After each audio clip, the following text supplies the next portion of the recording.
today we have a fun video to make. I have made, and I'm going to tell you what my ideal NASCAR schedule would be. Now, of course, I know that there are currently contracts in place with certain tracks, certain companies that own tracks that allow certain things to happen where tracks have to be.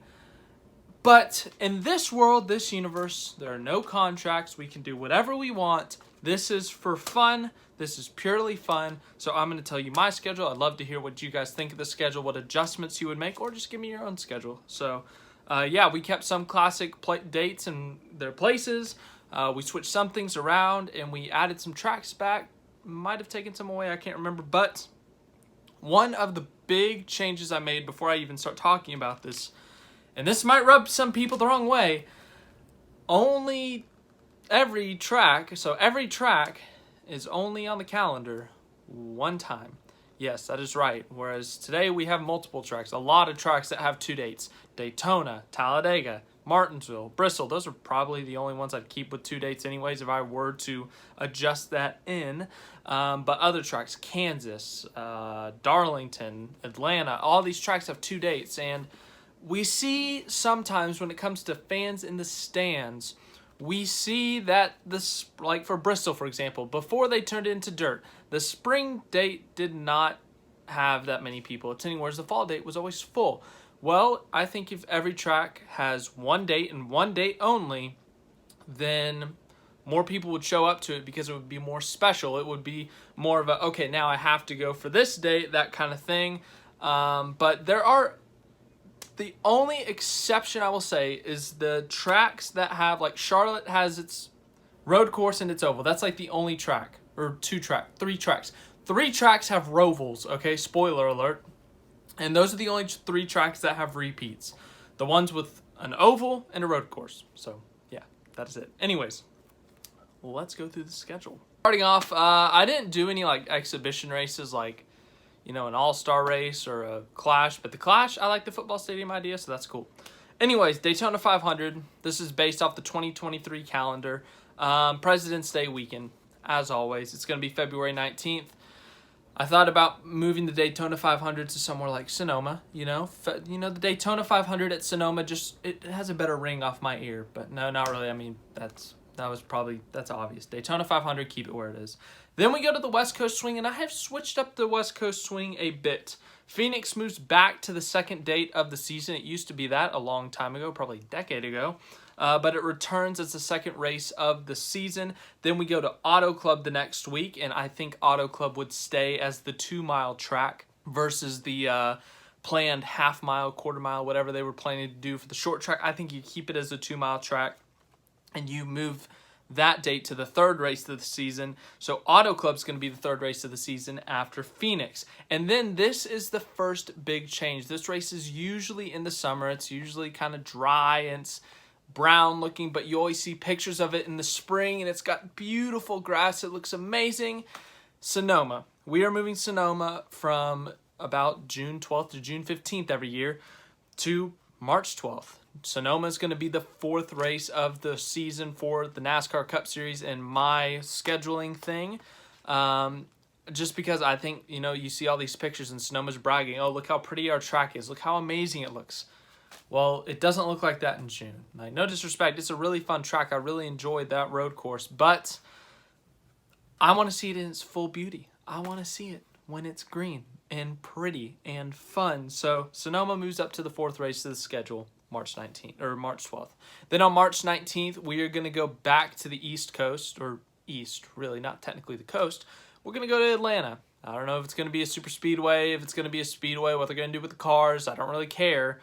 But Atlanta's going to be the fifth race of the season. It's usually got a March date in the spring, so I thought it should keep it there.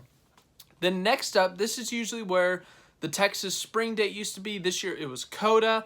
I'm actually going to move Richmond there. Richmond this year is later in the season. It's in August. I'm going to move it up a bit. I'm going to move it to March. And then the seventh race, this is the first track that used to be on the schedule that was taken off and is brought back. And this is purely because of how good the next-gen cars have been on mile and a halves. It's been so good at Kansas, Las Vegas, Charlotte, and not so much Texas, but I am curious to see how the next gen would race at this track, and that is Kentucky. I'm going to bring Kentucky back on my schedule. I wasn't a huge fan of the track. I thought it was a very unique track, which could make it fun, but it did have some dull races. But with the next gen car being surprisingly really good on the mile and a halves, bring back to Kentucky. Give it a shot. That would be April 2nd. And then something else I did different than the current NASCAR schedule is I built time for off weeks. This year there's only one off week, and it was this past weekend, or I don't know when I'm posting this, but it was on June 19th or something. So that was the one and only off weekend of the whole 36 race schedule, and I just don't think that's fair. I think that these Cup Series teams, they work hard, they travel a lot, they're away from their families, they don't get that much rest.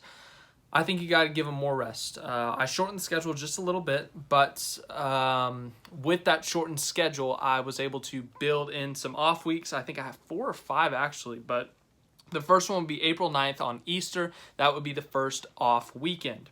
Then coming back from the off weekend, we go to Texas Motor Speedway. Please make that a 400-miler at most. No 500-miler at Texas. If I were to design the track myself, I'd redo turns 1 and 2, bring them back to their former glory. Flat 1 and 2 just aren't doing it. But Texas would remain on the schedule as the 8th race. And then we would stay in the state of Texas and go down to COTA the next week for the second road course of the season. Circuit of the Americas would be on April 23rd. Then we would go to Nashville Super Speedway. That would remain a track on the schedule. It's usually in June. In fact, it's this upcoming or past weekend, I guess, if I'm posting this. It's currently June 23rd right now. I pre-recorded this, so just bear with me when I get dates wrong for like whenever now is. But yeah, Nashville Super Speedway would move up to April. It's usually at the end of June and the 2 dates it has had, but it is going to move up to April, the end of April. And then we're going to bring another track back. We brought Kentucky back, but this one's going to be a more popular track that is brought back. Lots of people have been asking for it to come back, especially with the success of the new next-gen car at tracks like Kansas and Las Vegas. That is Chicagoland. I think Chicagoland returns to the schedule and gets a date in May. Yeah, that was a really fun track. Always one of the best mile-and-a-half tracks. It used to be the playoff opener.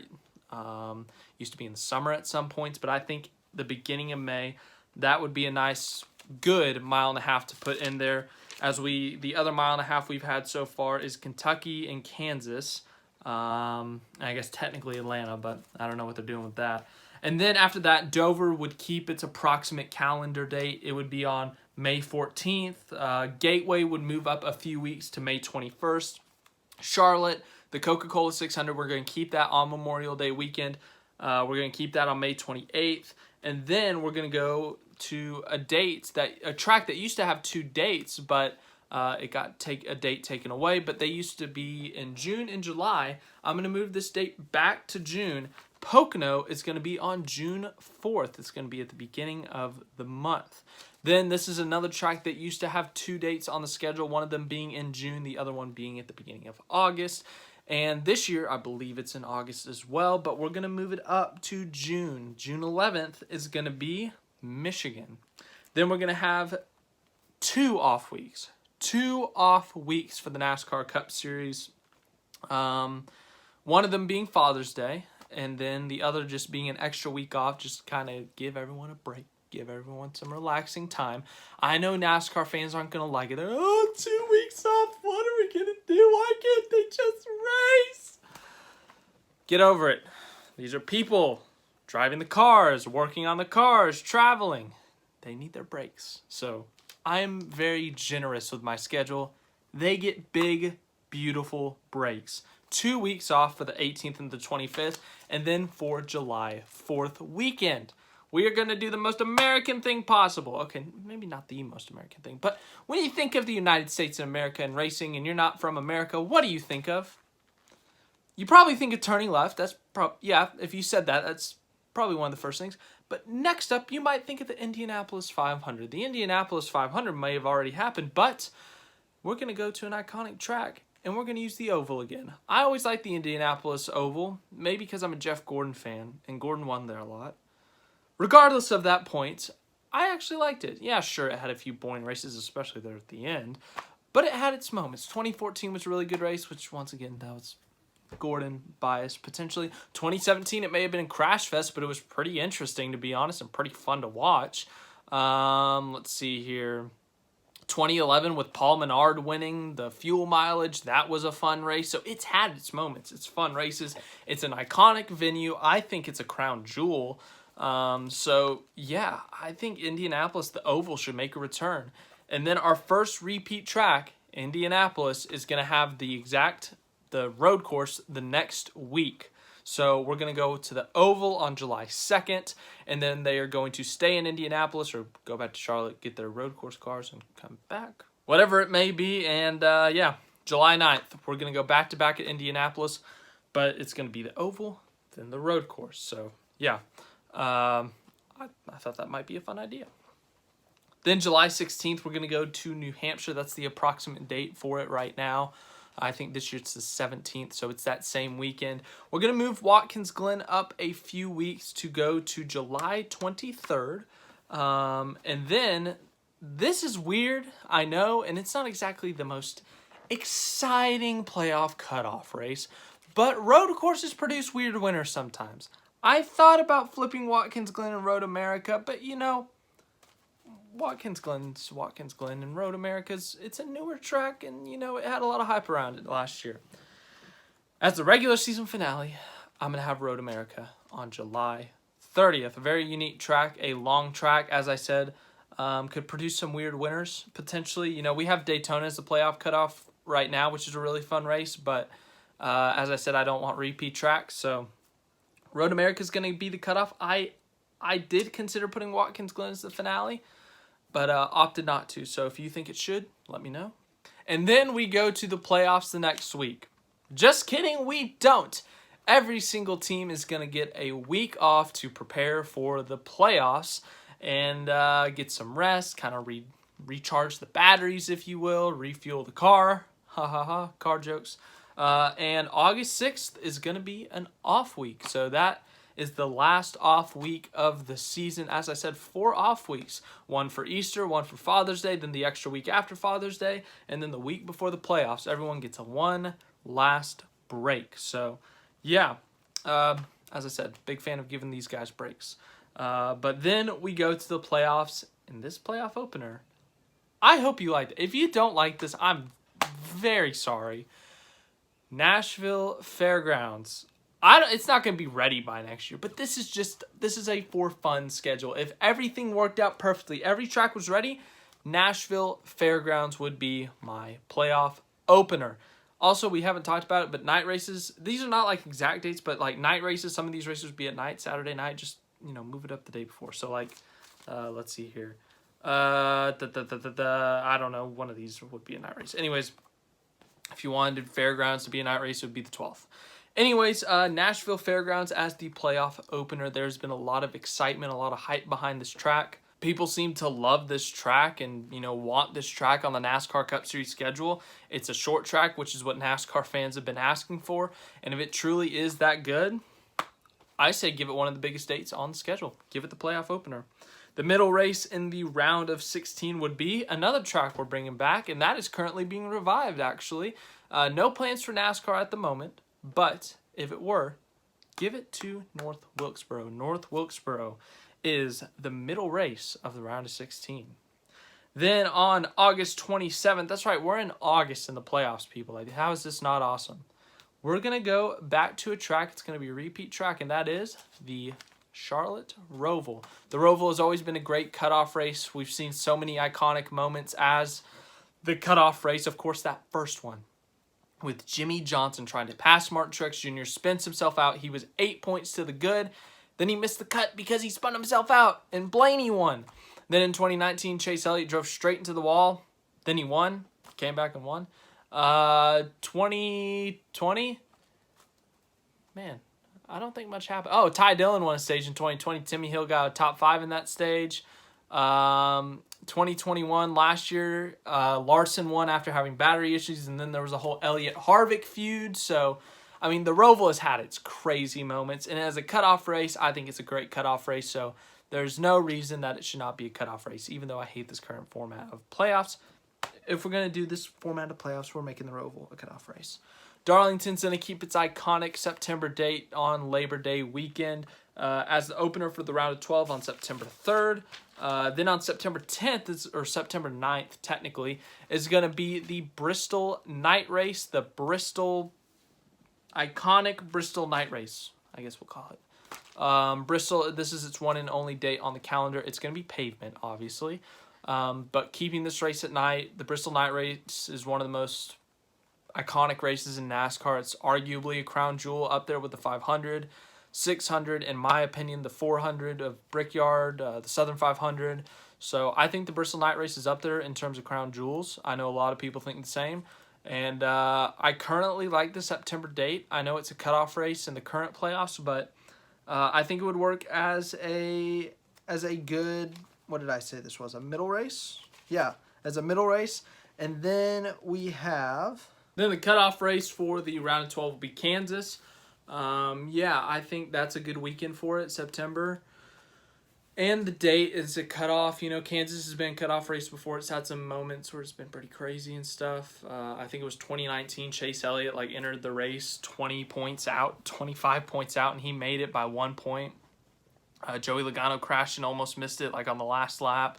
So Kansas has had its moments as a crazy cutoff race. I thought about putting Bristol there, but I don't know. I just thought Kansas, maybe, especially with how chaotic it was this year. Maybe that could be a fun cutoff race.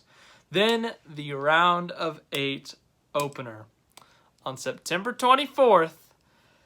Oh boy, it's going to be Talladega. Talladega is going to be a big factor in who makes the championship four. This format is stupid. It's crazy. So why not make it a race in the round of 8 as the opener?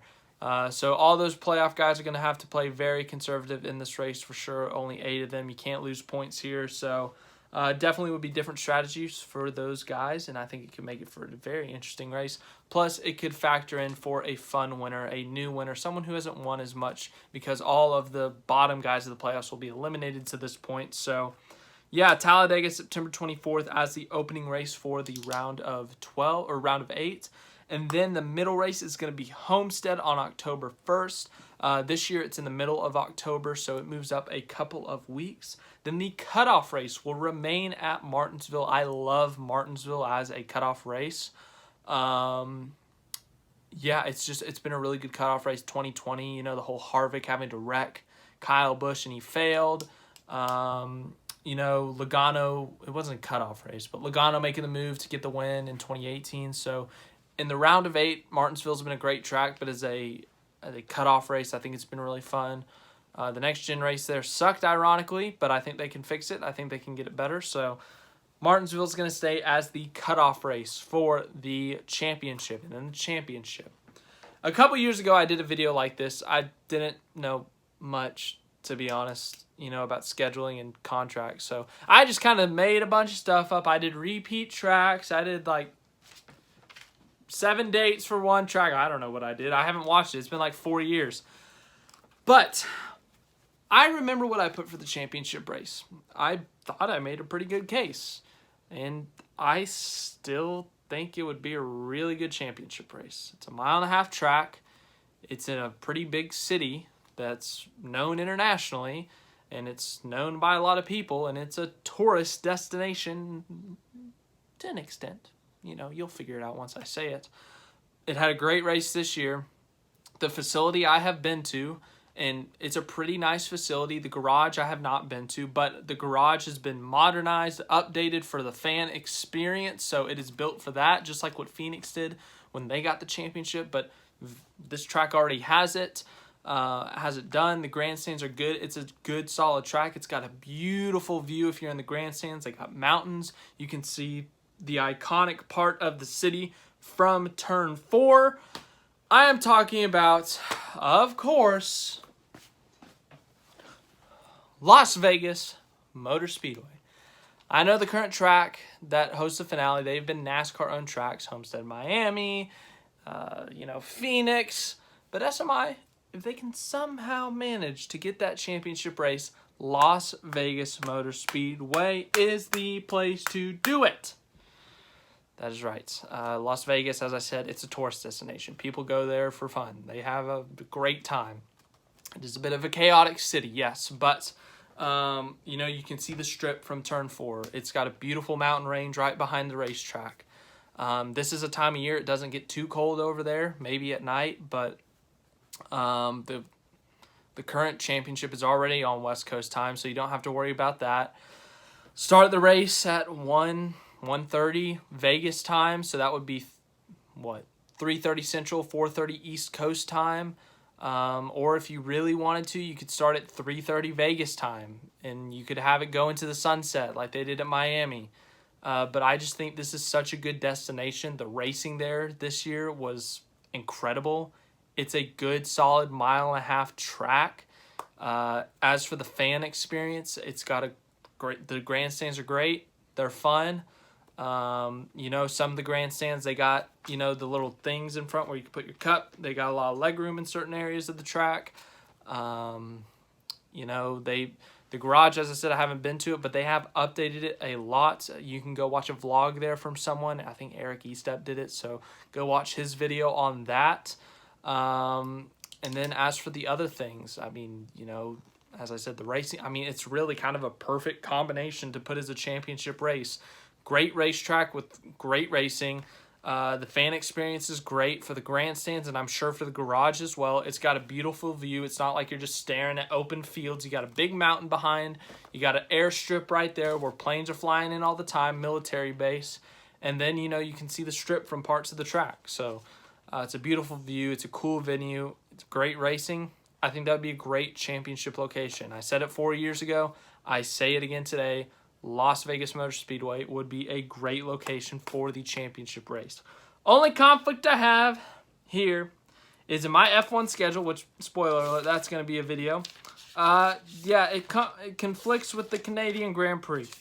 I got Canada on October 15th too. So the biggest difference with my schedule, NASCAR schedule, and the current one, every track only gets 1 day except if you have a Roval. The calendar ends in the middle of October versus early November. There's a lot of off weeks in there, whereas we don't have that now. We add a bunch of tracks. We added, let's see here. We added Nashville Fairgrounds, North Wilkesboro. We brought the Brickyard back. We brought Kentucky back, Chicagoland back. We moved Sonoma to March. I mean, there's a lot of changes to this schedule. I don't think it's a boring schedule or a dull schedule. If it was, I wouldn't post it, but I am curious to see what you guys' thoughts are on this schedule. Let me know your thoughts in the comments below. I'll have another video up, my F1 schedule. That's going to be one. I'm going to do a video on the British Grand Prix coming up this weekend, I'm sure. I don't know what day this is going to be posted, but I hope you enjoy it. I'll see you for the next race that's up. I don't know what I'm doing, but let me know what you thought. Leave a like, subscribe, share. Have a great night, your day, night, wherever you may be.